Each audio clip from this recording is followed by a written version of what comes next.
Welcome one, welcome all. This is Lock on Strider. And I guess there's a first time for everything. But I guess for the first time on this Halloween, I'm going to be recording. And it's going to be awkward. I can't make any promises other than that. I've never done this before. I'm breathing into the mic like crazy. It's going to sound terrible. And I'm sure very few people are actually going to watch it. But, I mean, it's Bloodstained Curse of the Moon. Perfect fit for Halloween, I guess. Never really been that into, and my controller's not working for some reason. That's great. Oh, there we go. Alright. So, this game is one big tribute to Castlevania. I played and beaten it before. Oh no, wait, not Nightmare Mode. Nightmare Mode is New Game Plus mode. We're gonna play on Veteran, just because I'm pretty confident I can beat this game fairly easily on this mode. We're just gonna let the scroll go by. I hope you weren't expecting any good voice acting, because it's not gonna happen. It's really not gonna happen.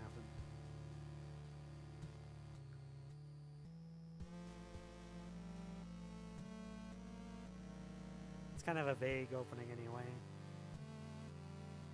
But basically this whole game is just one big tribute to Castlevania and sort of an advertisement for the next game in the series, which is Bloodstained Ritual of the Night, which is more of an homage not to the classic Castlevania games but to the Symphony of the Night style Castlevania games, which leaned much more heavily on Metroidvania style gameplay. But I actually kind of prefer these Castlevania type games. And this one is just like Castlevania 3 to the bone. You get a bunch of characters that you can switch between, and it's really awesome.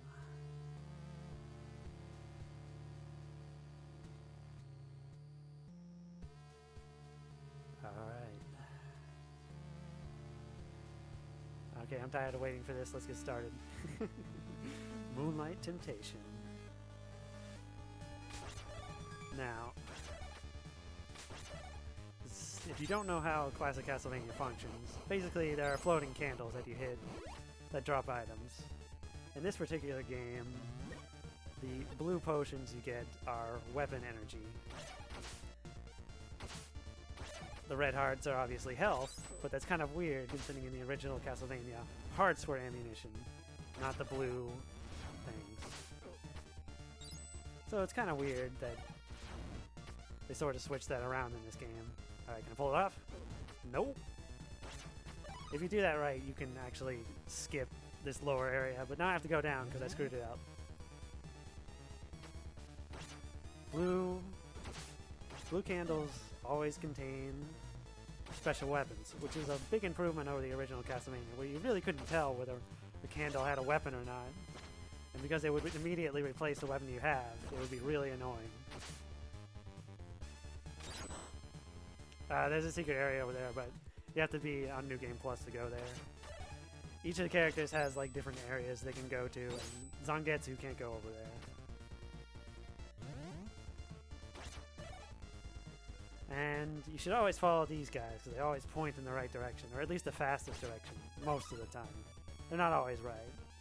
And this game does, like, it does the Shovel Knight thing where you can press up to read things.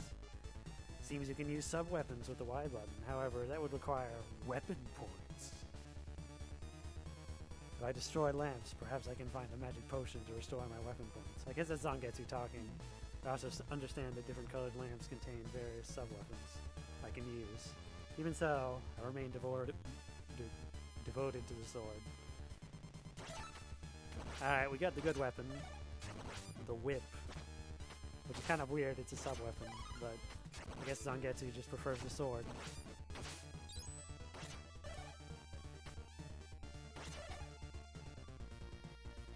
And on to the train.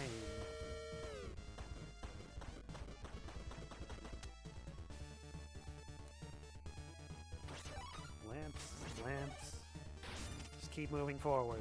Ah! If you keep moving forward, nothing will hit you. Up, up, up, up! Ah, there we go. Really annoying enemy. Do I want this? No, I don't want this. Another great thing about this game, sub-weapons disappear when they hit the ground. Not something that happened in the original Castlevania, which was really annoying. Oh wait, did they? I actually don't remember correctly.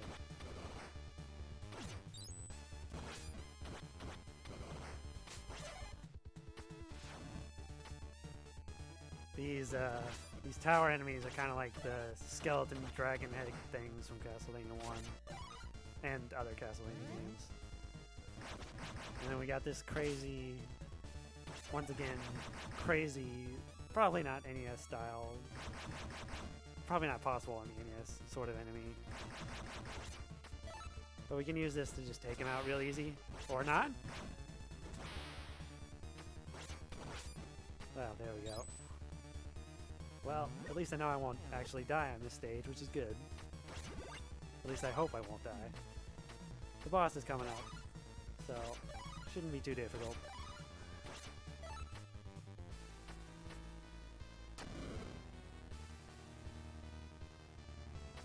And it's the Incinerator.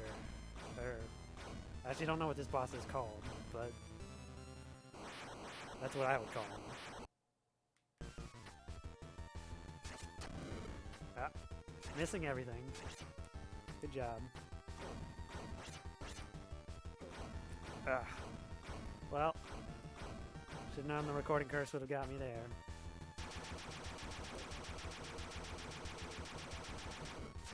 He never hits the same spot twice with that attack.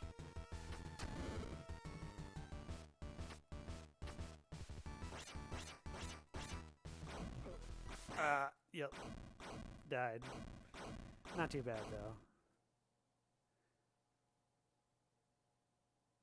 Yeah, there's a reason for that screen that we'll get to later. This game also has checkpoints, but they're not like the original Castlevania. The original Castlevania, every time you went through a door, you got a checkpoint. In this game, they're in certain locations. Not necessarily next to a door.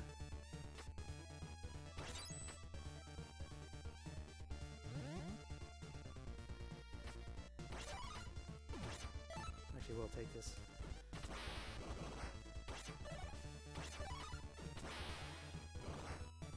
It's a bit annoying to have to go through this section of the level again, but I picked veteran mode, so I want to deal with the consequences. Ah, god damn it.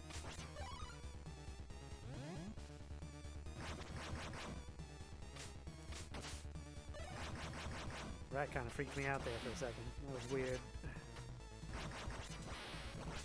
There we go.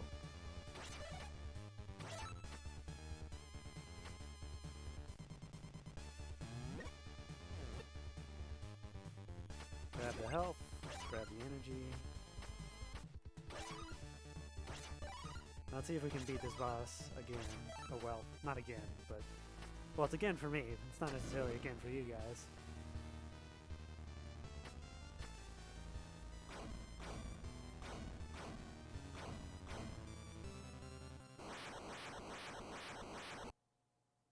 Alright, let's do this right this time.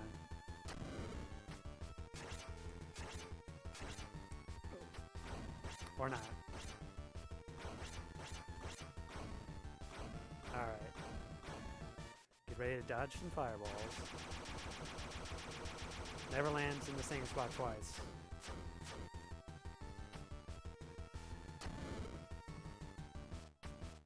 Alright, here we go. 4, then back up. 3, 4.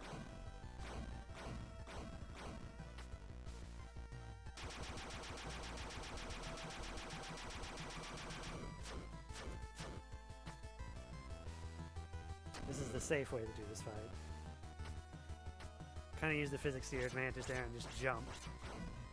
1, 2, 3, 4. Quit. And we beat him. And now for the desperation attack.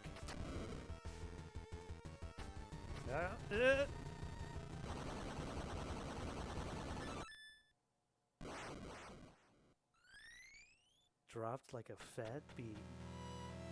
Okay, that was... Yeah.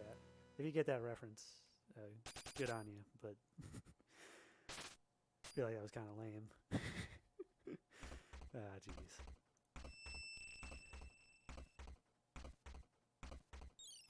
Who's this? Thank you for saving me. Was it the demon's power you used to seal that beast? You're a shard bind. That power can summon forth demons at will. I cannot allow that. Wait. It is true that I am a shard binder, however I have sworn to be ever righteous in my command of this power. I refuse to be used for evil.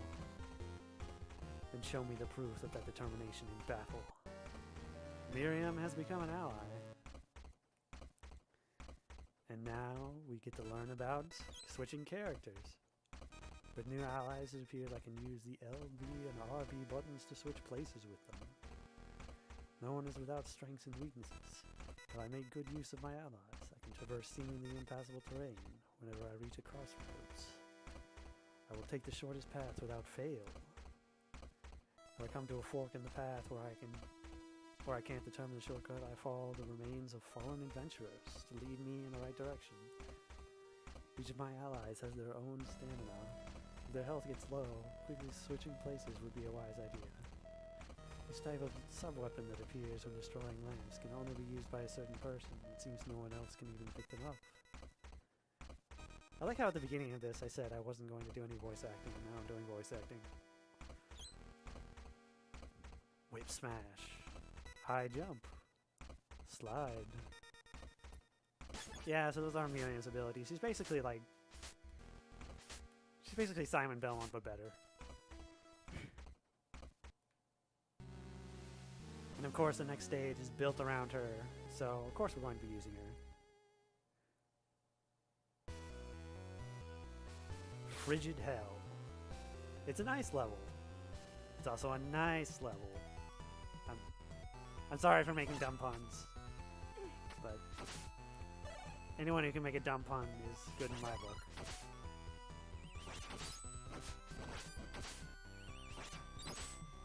All the dad jokes. And I'm just getting destroyed right now. This is what telling dad jokes has gotten me. Oh well, it was worth it.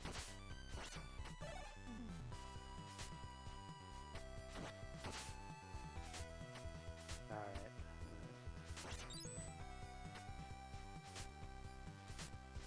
Wow. Can't even hit a lamp. Alright. Annoying thing, you can't jump while you're on stairs. It's kind of weird. Sort of a thing from the original Castlevania, though. Do I want that? No, I don't want that. Now, Miriam actually lets you pass through here. Zangetsu can't actually make that jump.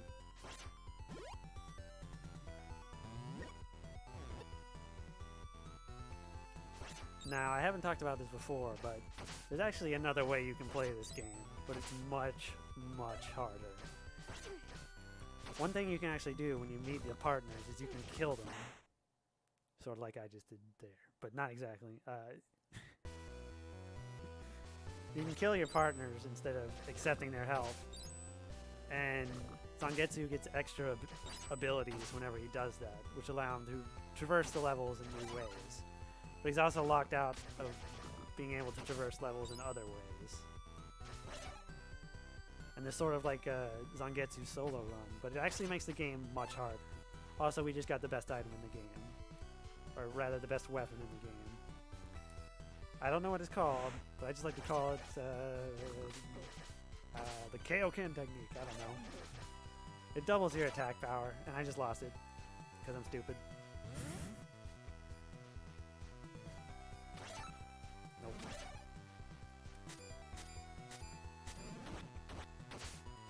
This part's a little bit annoying without Miriam, but I think we'll live.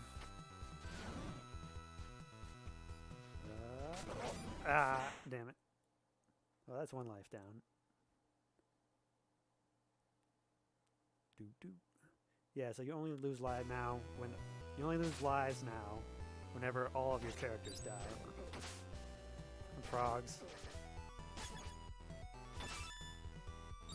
And I just got an extra life. So that works out.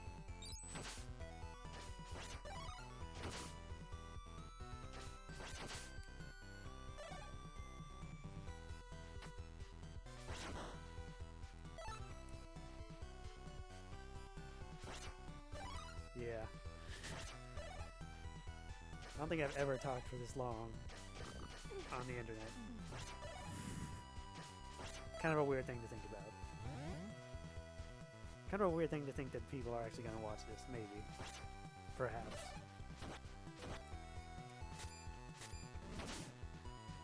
But yeah, Miriam's a little bit better for this part.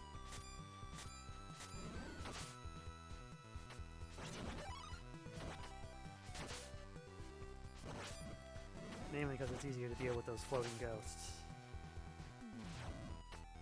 Well, let's just get over here. Stupid ghost. This is actually a much harder level than the first level, which kind of makes sense, but at the same time, I wouldn't say the same thing about level 3.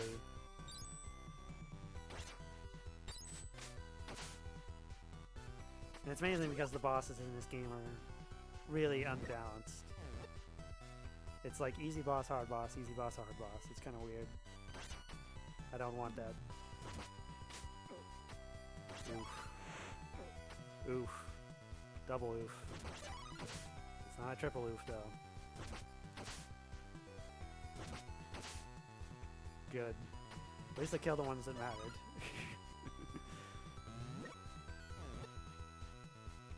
Is this what I think it is? No, but I'll take it anyway. One other thing you can do is you can switch between characters with power-ups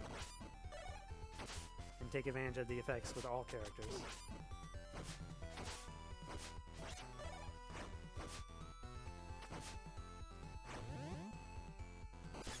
Which is pretty darn useful.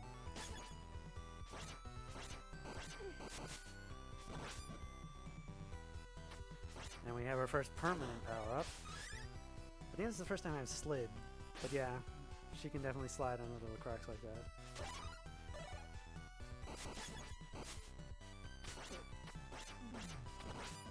Oof. Not a lot of HP for the boss, and this stage's boss is pretty hard. So I think it is. Yes, it is. Alright, just run. Just run. Don't care about anything, just run. Oh god, I don't have any HP. Oh, this is gonna be rough. This is gonna be rough. I think I'm just gonna push this on Getsu. Alright, alright, alright, alright. Duck! Gonna hit him? Yep, got one hit. Oh, didn't jump. Alright, where you coming from? Where you coming from? 3. Oh! Oh god. Alright.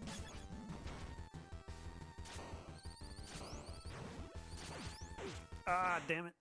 Ah, jeez. Well, we're back here. And with just on Getsu, this fight's gonna be pretty hard. But we can still do it. We just have to be really patient. Not necessarily my strong suit.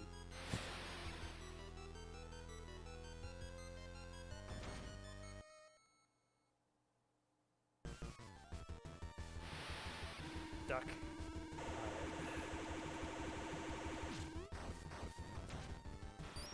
Alright, we managed to dodge it this time. Boom, boom. 3, run.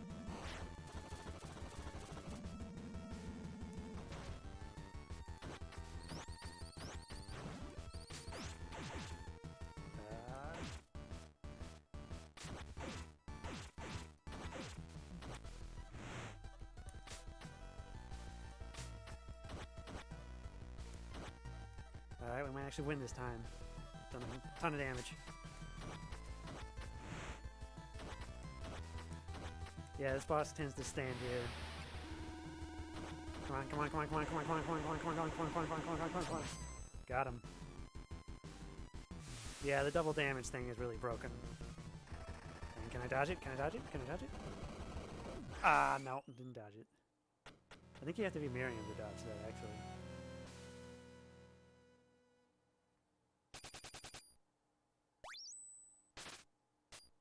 Dropped like a fat beat. I think I'm trying to force that too much.